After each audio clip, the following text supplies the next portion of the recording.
जिल्ह्यात नगरपंचायत आणि नगरपरिषद निवडणुका पार पडल्यानंतर आता जिल्हा परिषद पंचायत समिती निवडणुकीचे रणशिंग फुंकले गेले आहे।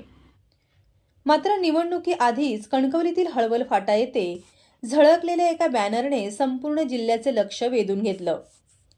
समान मत समान किंमत, शहरातील मतदारांना 15,000 रुपये देणाऱ्यांनी ग्रामीण भागातील मतदारांवर अन्याय करू नये, असा थेट आणि टोचणारा मजकूर असलेला हा बॅनर सध्या चर्चेचा विषय ठरलाय। नगरपंचायत आणि नगरपरिषद निवडणुकांच्या काळात मतदारांना पैसे वाटप झाल्याचे आरोप राजकीय पक्षांकडून झाले होते।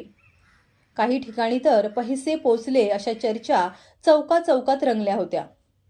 त्याच पार्श्वभूमीवर आता ग्रामीण भागातील मतदारांचा आमचं काय असा सवाल या बॅनरमधून उपस्थित करण्यात आलाय।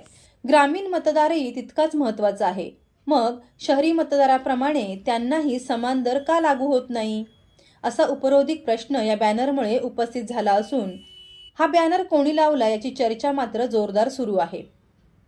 Viraj Gosavi, Maharashtra live news, Sindhudurg.